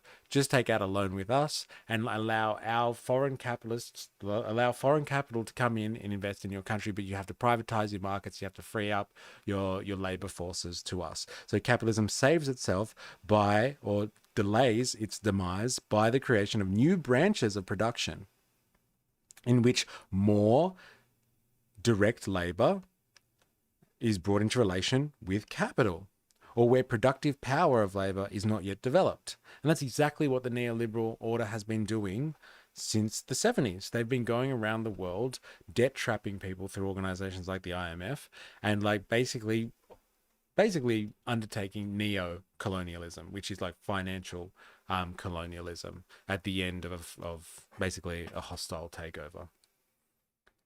If the top 1% of people actually paid their taxes owed, they would be able to bring the whole population above the poverty line. I've heard this before in the US. I think you've mentioned this before, right? Reality Pixel Media, that like, this can be done. And so like that's like cutting taxes, like the classic neoliberal like playbook. It's not cutting taxes to the working class or the middle classes and stuff. It's just for like the richest people. Like this is how they keep capitalism alive. And then like they just create new markets all the time that were never there before. And they can do this two ways. They can just create the need that was never there before. And like manufacture a new need, a new market. The pharmaceutical industry does this all the time. Like the pharmaceutical industry creates new drugs. New drugs. Are you ready? If you haven't heard this already, because this shocked me, this floored me when I first heard it. They create new drugs that there are no diseases for, or there are no ailments or sicknesses for. And then they all sit around in like as little corporates do, and they're just like, well, we've developed this drug, so like what are we going to do? How are we going to like push this on to people basically? And so they develop illnesses for the drugs, not the other way around. they're not like addressing a problem with humanity. They come up with drugs and they're like, well, fuck, what are we going to use this for? Let's produce it en masse and tell people that they've got a problem here that they need a drug for. And like capitalism does that. It creates new markets. And like it also does that like in the neo-colonial sense, like I said, like goes around to developing countries, offering them like, funding so they can advance and stuff like that. But it's really trapping them in debt. So they have to hand over their assets to be privatized for foreign capital and to hand over their labor markets for exploitation by foreign capital as well. So these are some of the neoliberal tactics, because the liberalism before was very nationalistic. It was like, okay, we'll look after our country and we'll trade with you, and this nation will be responsible for that, and this nation, and we'll all trade together, and we'll all live in some type of, I don't know, global harmony of like, free competition and free trade and all that sort of stuff. But like they were all looking after their own interests. Like it's the wealth of their own nation and the wealth of everyone kind of at large. But like the neoliberal ethos and ideology doesn't work like that. Australia would be even easier. Yeah, it would be easier to get people above the poverty line if we actually started taxing people, like the rich people, the richest people properly. Very subversive stuff that we're talking about here today, taxing rich people. If the richest tax were increased, the government would gain more than they would from normal people. See, I have heard people make that claim before, which is really interesting, right? Because like you hear like the way that people usually frame it is like the way that like the country survives of taxes is like generally taxing the largest majority of people out there that really don't have much, but like that's how you keep it going. But like if it's like if you could really match or exceed what you could tax from like the mass majority of people by just taxing the wealthy, and like a nation could survive off that, that's an incredibly powerful concept. And like it really shows you like what power these people have, because like we've, as we have discussed in previous streams, that money in this exchange society that we live in, money does equal social power. And so like you can really understand why they lobby so much to have their taxes cut, because it helps capital reproduce itself. It's incredible.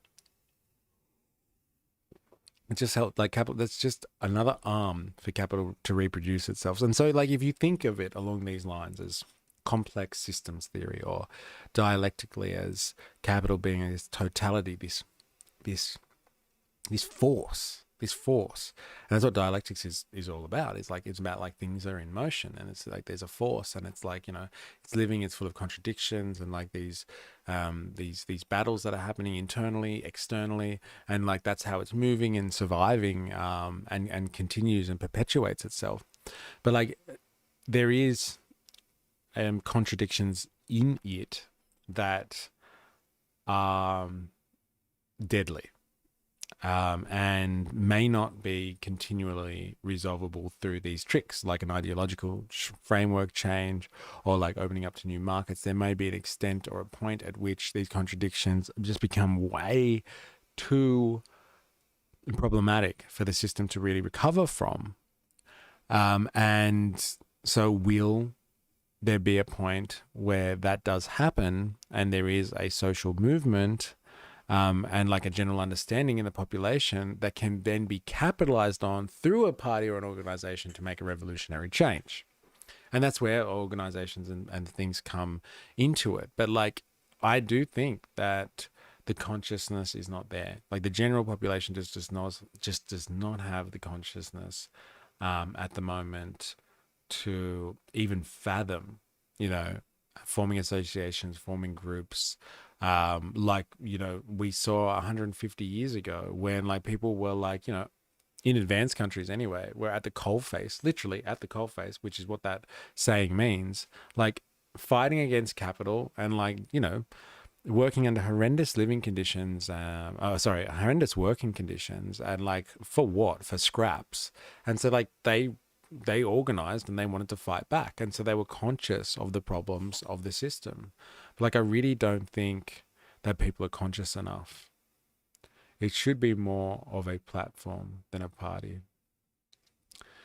And like, yes, how do we bring about a platform, a strong platform, for all of us to bounce off? And I think the only way is to kind of do what we're doing here. Like social media is very limited in what it can do because it has no connection to the physical realm directly, but indirectly it does. Like people spend a lot of their time or most of their existence now on social media, thanks to the neoliberal ideology, I would say, and the fact that we're a, you know, community society is dead, and we're all a bunch of individuals. So we all do act like individuals, sitting on social media, for all of our time outside of being, you know, functioning workers in society. We spend a lot of time on social media. And so I think there is a lot of work that can be done in like bringing things to light and making people conscious. But like it is going to be up to all of us to kind of do this, to have these type of conversations, and like invite people along to these conversations, try and encourage them to have these conversations, like we've done with like Ken Oath and stuff. I know 4AS mentioned Ken Oath before. Like we have these conversations, we have people online that like want to talk about different ideas and stuff like that, and like we have to share stuff. We have to like, you know, like what we do on the Discord. We share our propaganda with each other, have a bit of a laugh, and like try and spread those messages. I think it is up to all of us to spread the ideas of this movement, whether you have a chat to your friends, whether you're having a chat to your family, challenging people's ideas and perspectives on stuff. I think that's as much as we can do with social media, to be honest, without real numbers and mass behind us. Yeah, building community councils that do direct democracy. Yeah, that's funny that yeah, you say that. Like I mentioned now in the comments that we were having, or the discussion that we were having in the comment section, was like myself and 4AS actually spoke about this on a podcast, and 4AS is all over that. Community building and councils. Yeah, make it a web across the world, but each place has their own version depending on the needs of the area. A world wide web. Yeah. Well, like, yeah, a literal world wide web, as opposed to a digital form of that, or a communications technology form of that. And like, I think this can be done. A massive federation, yes. And I think this can be done on social media, but you need mass, you need volume to be able to do this. You need influence, which is like, you know, hand in hand with social media. Like they call themselves influencers for a reason. They have influence. And I definitely think that this can be done. But like I said, you need mass, because the algorithm won't help you do that. The algorithm doesn't work like that. Once you have mass, you can wield power, just like in reality under capitalism. If you have money, you can wield social power. On social media, if you have mass, you can wield power. And like, you know, you can tell everyone, hey, share this. Everyone hit the share button on this, and like, you know, it will get exposure, because like everyone indirectly will share it with people that would never have seen it before, and they might come across it accidentally and then click on it, and then, like, you know, you've converted another person to starting to see the world from a particular perspective, a particular form of consciousness that they might not have been exposed to ever before. And that's the real element of social media that needs to be weaponized in a movement and a strategy like this initially, is like the sense of virality is not like just for, like, you know, TikTok dances and stuff like that. Virality happens every day. Every day there are different trends, which, don't get me wrong, are completely are very much influenced by the algorithm and stuff like that. But like I said, if you have enough of a mass,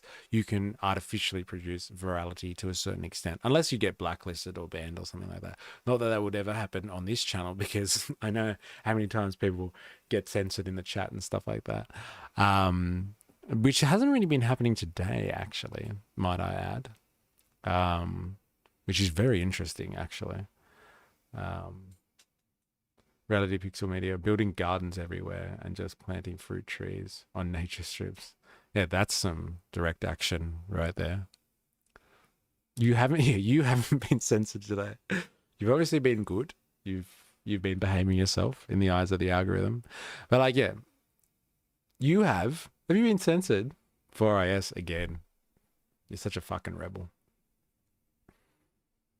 Such a rebel.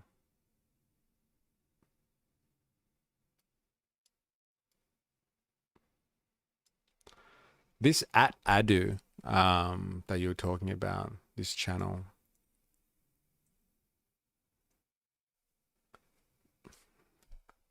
I don't know who this is.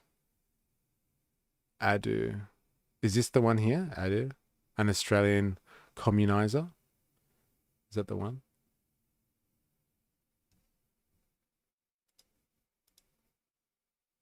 Please don't hurt me, YouTube. Please don't do it. I'm assuming this is the one. The right one. Housing's f***ed. Every week there's a new way to describe how f***ed housing is in this country. Even the last resort that most people view public housing as is in short supply, with upwards of 60,000 households on the public housing waiting list, who on average wait up to a year. People fleeing domestic violence on average wait up to 2 years. Even by the state government's own increase, public housing is underfunded, the conditions are subpar, and their age makes them increasingly outdated.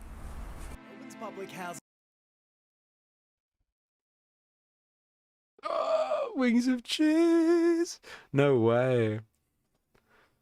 Hello, wings of cheese. It is good to see you.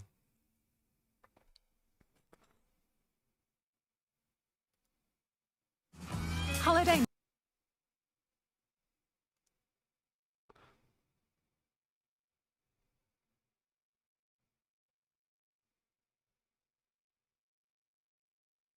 Interesting. Might have to talk to this person. Hello, wings of cheese. We have been on quite the adventure this morning, might I add. We've been talking about strategy. And basically it comes down to to summarize it. I believe that there is a fundamental lack of consciousness in the general population today, thanks to the obliteration of the working class due to the rise of neoliberalism.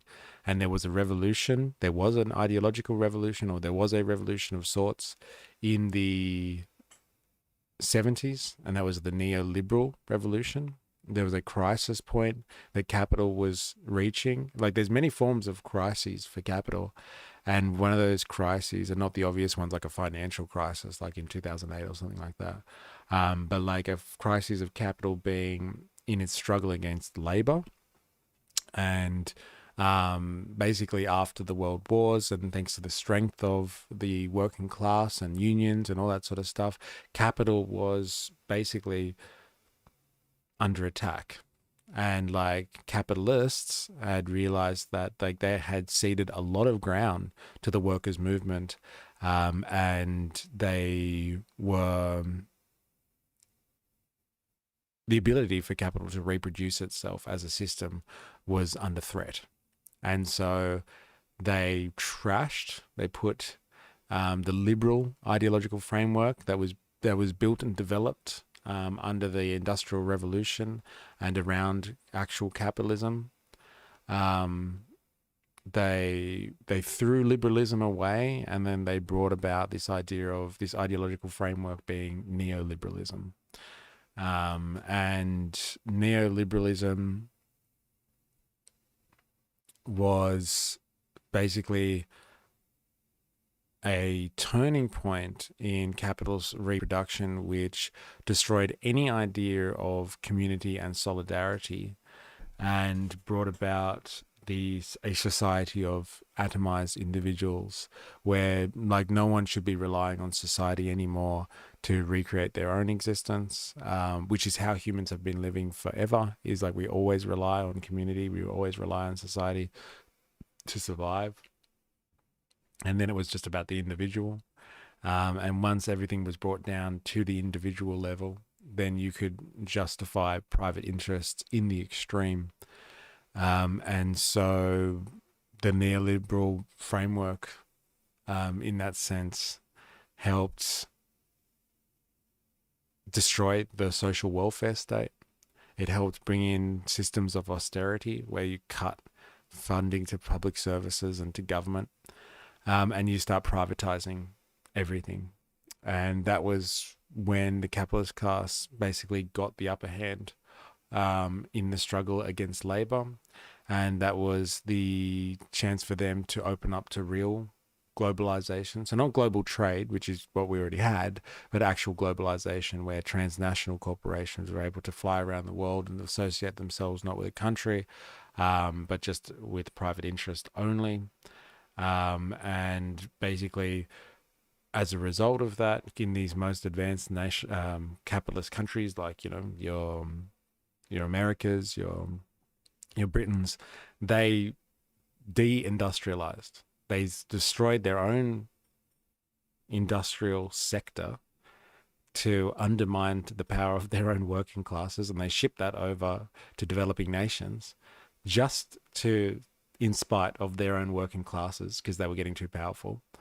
And they successfully de-industrialized and destroyed the workers' movement in those countries. Just basically, yeah, like I said, just to destroy the workers' movement, and invested their money over where labor was cheaper, over in like East Asia, let's say. And that ideological framework is still with us now, and it's how capital reproduces itself. And it's been like an incredibly short-sighted strategy in the sense that, like as we were describing before, like America is now at great pains, like with Trump and JD Vance and stuff like that, to try and bring a lot of that industrialization back to American soil, or at least to the American continent somehow, whether that be in Mexico or Canada. Because like if they have a proper fight with China, or China goes down, then like there goes the world's industrial base. And like that would mean that America would no longer survive because it's completely deindustrialized and relies heavily on China and like foreign manufacturing. And so like, yes, this ideological framework, this revolution happened in response to labor getting too powerful at the end of the world wars. And like this particular form of ideology, the neoliberal ideology, which has the creed, which is greed is good, is incredibly damaging to society and humanity because it destroys all social cohesiveness and destroys our understanding that we are a large majority of people, and the system doesn't exist to support all of us, you know, the upper classes, the lowest classes, the haves and the have-nots. It doesn't support everyone. It destroys any of that type of consciousness that people have because everyone's just, you know, an individual that lives coincidentally with a bunch of other individuals. And like, that's just how the world works and stuff like that. Destroys any form of solidarity and consciousness that the system is the problem. And most people now today just think that you can humanize capitalism, or that capitalism is a system that just needs a little bit of fixing or something like that, but it's not really a fucking problem. And therefore, neoliberalism has, I think, successfully eviscerated any form of class consciousness, especially working class consciousness. Completely eviscerated it. And if we're going to be doing anything as this movement, g'day chat, Ken Oath is in the building. Oh, he is here. Hello, we were just talking about you before, actually, when we were talking about strategy and stuff like that. And just talking about like being open to have conversations with people. But like, yeah, neoliberalism completely obliterated any concept of the system being the problem itself, and not just needing a little bit of fixing here and there and around the edges. And that is a massive problem. That is a massive problem. And so for us as a movement, we need to be able to coalesce around something. We need to be able to start somewhere. And the starting point, I don't think, is like forming a party or forming some type of council or organization. It's got nothing to do with that, because like the vast majority of people have absolutely no consciousness at all. They have zero consciousness. Like, actually, most people today don't even know what capitalism is. Like, they think it is some like ancient term from the Industrial Revolution. Most people have no idea that they live in a system of economy that is different to other systems of economies from different times and different epochs in society. Most people just believe that capitalism, if there is a form of capitalism has really just existed forever. Like, because there's always been money, right? And there's always people that have bought stuff and, like, you know, sold their services for a wage. So capitalism has always really existed. We just haven't had as nice technology as we do today.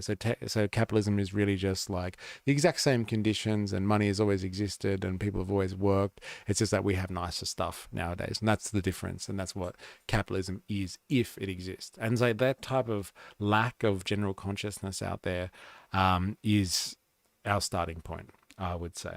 Is this the starting point of this movement? Is like we need to help develop and get some understanding out there that it is capitalism which is systematically failing a majority of the world's population, and it is not an unfortunate coincidence, but it is an inherent feature of the system that it undermines the majority of people out there, or it exploits labor to produce surplus labor so that the system can continue reproducing itself.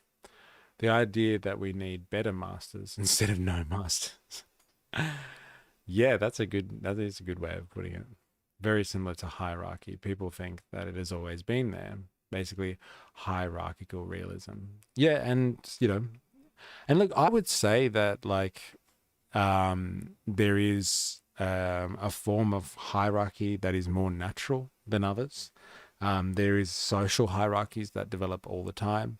Like for anyone who's got children, I think they would know better than anyone else that there is an inherent level of hierarchy that happens in family situations, like between elders and youngers, and between parents and children, or grandparents and grandkids or something like that. And there are certain justifiable forms of hierarchy, but they would be in and kind of an anarchic way of organization. They'd be spontaneous and would only exist for as long as they serve a purpose, as opposed to becoming institutionalized, which is the problem that I have with parties and systems like that. Is they become institutionalized and bureaucratic, and they don't exist for their intended purposes, and they become a force to themselves and become reactionary, so anti-revolutionary, basically. Cue Pedro Pascal meme about destroying the system. It is a good meme, that one, actually. So that's where we have been today, Wings of Cheese. And so like that's what like kind of a movement should be about, like of this nature. is about like pulling up on sentiments that are running throughout society right now, like actually feeling what is happening in society right now. What is happening in society, if you can tell anything from what has happened like in America and stuff like that with the recent election, is like this was kind of a fight between kind of, yeah, I guess wokeism and good vibes on the side of the Democrats versus kind of traditional ways of looking at the economy and life and stuff like that for the Americans, like turning back to a time that was once great. So like, you know, making America great again. So it is the fight between, yeah, MAGA and good vibes. And so like people have, it would seem in America and across the world, are turning against good vibes, and are wanting to make themselves great again, which is a sentiment that like is something that we should all be conscious of, because like that is underlying that is an acknowledgement that the system is no longer as good as it used to be. Like a lot of people are fully aware that their grandparents and their parents had more opportunities and better reality, and better outlook for the future than they have themselves right now. And this is an expression of that like good vibes are only going to get you so far, and like we need to return to a golden age somehow. It's like, no, we don't need to return to a golden age. There is no such thing as a real there was no such thing as a golden age. There was a time where labor had a lot more sway in the struggle against capital, and the entire system was structured around that, including the social safety net that was built into societies in the post-war era. They were designed to make sure that the labor force was supported so capital could get back on track after the destruction of the world wars. And then once that became no longer less necessary, the neoliberal ideology came in, took over, and completely degraded the social safety network, the state, and like everything became about private interest and the individual again. Once that was no longer necessary, it was no longer necessary to have labor there, strong labor there, to help recreate society in the wake of the destruction of the world wars. Finally got censored. There it is, saying it's amazing so many forms of energy that have been held back in order to keep control. And this is how capitalism reproduces itself. Fascism, yeah. Sad about the CFMEU, dark times. Well, like, you know, the CFMEU, like all labor organizations, have to be absolutely squeaky clean because they are the enemy of the enemy number one of the system, have a bit of a sordid history when it comes to organized crime. So they were going to use that to completely destroy the CFMEU. And so they got put under administration. They got taken over by the state, the tool of the bourgeois and the bourgeoisie. And like, yeah, it is sad, but like, you know, everyone has to be perfectly polished except for the bourgeoisie, that is. Indeed, that incident proved to me that political leaders are followers and not leaders. Leaders of parties, I mean. And see, this is my general kind of hesitancy when it comes to parties. As I was saying earlier, parties in their manifestation as we know them today are products and responses to political organization in a bourgeois system. Parties are collections of like-minded individuals who represent the masses in a liberal democratic system. And so they're representative of people's interests, and they become bureaucratic and institutional and tend to lose meaning over time, which is a problem. Do we have any plans to watch anything? We could check Sky News coverage and people in the comments. It is a mainstay. Well, how about like I actually have to end the stream pretty much now, but like I'm all for going over Sky News stuff. So like next time you come into a stream, bring a link and we will go through some hilarious hilarious Sky News comments, because it's been a while since we've done that, and like we've done it in the past and it's been very eye-opening. They become hierarchical. Yeah, but like institutionally hierarchical. I like to make that distinction because, like I said, I think hierarchies can be necessary where they are spontaneous and they actually meet their objectives, as long as they are dissolved afterwards. But yeah, come to me with a link, a good one, and we'll go through some comment sections because it is very cathartic. I think it helps. Um, it helps relieve some of the despair of living in the system at the moment. But yes, I'm going to leave it there. Thank you for everyone that has come across and has been involved in the chat today. It's been a very interactive session, to say the least. So 4AS, Reality Pixel, Ollie Atlas, thank you very much. Brandonox, welcome. I wasn't sure if you'd actually come along and if you got my invitation in time. Jag, as always, thank you. Who else have we got here? Wings of Cheese, of course. Ken Oath. Sorry I missed most of it. I'll watch later on. I'm off to the beach now. Have a good one. Enjoy the beach. I don't even know if it's good weather for the beach where I am, but yeah, you enjoy the beach. And yeah. We will be back next Monday, so another YouTube live stream. I will do some promo because I haven't done it yet, but like I think most of you are across it. Is